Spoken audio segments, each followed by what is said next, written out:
Père, du Fils et du Saint-Esprit, ainsi soit-il. Je finis un court entretien, je voudrais en commencer un autre. Je pensais peut-être les mettre les deux ensemble, mais je pense qu'il est préférable de les séparer. Ce sera deux courts entretiens, je pense. Dans cet entretien-là, je rejoindrai encore ce qui tient à la liturgie, à la Sainte Messe, au Saint Sacrifice de notre Seigneur, au respect de la liturgie de l'Église, au respect de l'enseignement de l'Église, c'est-à-dire de l'enseignement de notre Seigneur dans son Église. En Dieu, je crois toutes les vérités. L'Église nous enseigne parce que c'est vous qui lui avez révélé que vous ne pouvez ni vous tromper, ni nous tromper. Faisons cet acte de foi. Tenons-le pour véritable. Notre Seigneur est le fondement véritable de l'Église.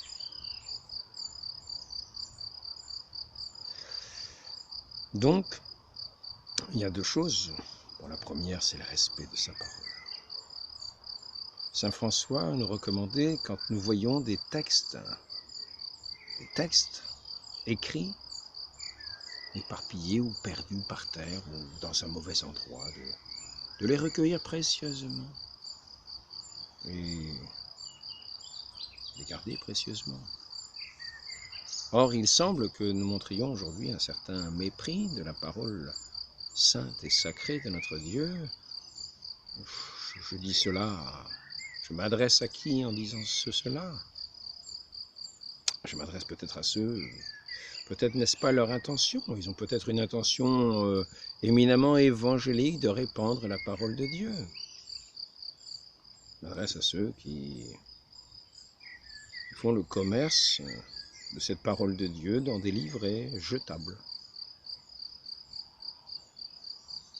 Ou des gens qui n'ont pas vraiment conscience de ce qu'ils font, c'est-à-dire de paroles saintes et sacrées, imprimées. C'est facile aujourd'hui d'écrire des textes, de les imprimer. Quand les moines étaient dans les monastères à écrire à la plume tous les textes sacrés, ils les enluminaient, ils les illustraient par des décorations, en les enrichissant par leur calligraphie, par tout un art pour montrer, pour souligner le caractère sacré de cette parole sainte qui nous est communiquée, transmise, qui doit devenir vivante en nous, qui doit nous procurer la vie éternelle dans la foi que nous y accordons. Donc, quelle banalisation de l'écriture sainte, de la parole même de Dieu, lorsque nous achetons en commerce des petits livrets pour le mois, pour la semaine, des images saintes, qui représentent notre Seigneur, qui représentent notre Sainte Mère, la très Sainte Vierge Marie, les saints.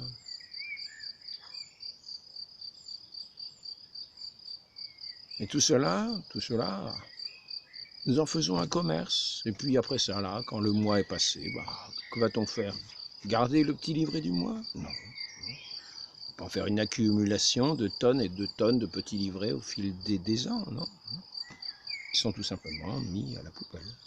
La parole de Dieu, la parole divine, la parole sacrée, dans ces textes imprimés, est tout simplement déconsidérée.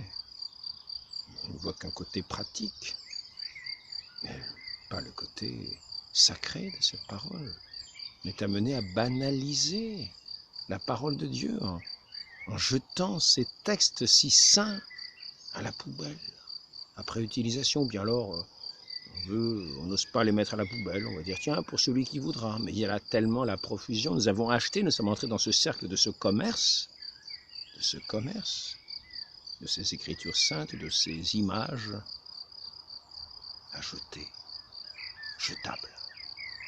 Donc c'est le premier point. Quel respect avons-nous, témoignons-nous de la parole de Dieu écrite? laquelle nous devons prêter foi, par laquelle, lorsque nous y prêtons foi, nous entrons dans cette vie éternelle. Elle est un média, je dirais pas un médium, elle est un moyen. Elle est non seulement un moyen, elle est comme le revêtement, comme l'habit de cette parole céleste qui nous est donnée, qui est sortie de la bouche de notre Seigneur, qui par l'Esprit Saint est sortie de la bouche des prophètes. Et voilà que cette parole, nous sommes capables de l'acheter chaque mois comme une parole banale à jeter à la poubelle. Voilà, c'est la première réflexion. Première réflexion.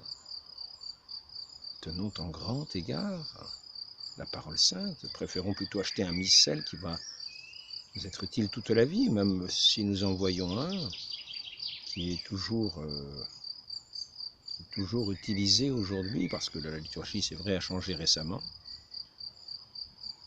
Les textes liturgiques qu'il y avait précédemment peut-être peuvent être encore utilisés, donc ne nous débarrassons pas si facilement d'anciens livres liturgiques qui, il y a quelques années, étaient encore utilisés en Église. Mais prenons plutôt égard à cette parole. Prenons plutôt des livres dignes dans leur présentation et dans leur utilisation de cette parole. Prenons soin de ces livres qui contiennent cette parole sacrée, cette parole sainte, cette parole divine, cette parole dans laquelle nous avons notre salut, cette parole qui est lue ensuite en Église. Méditons ces textes, mais mettons-les en bonne place, mettons-les en valeur comme ce qu'il y a de plus noble dans tout ce que nous pouvons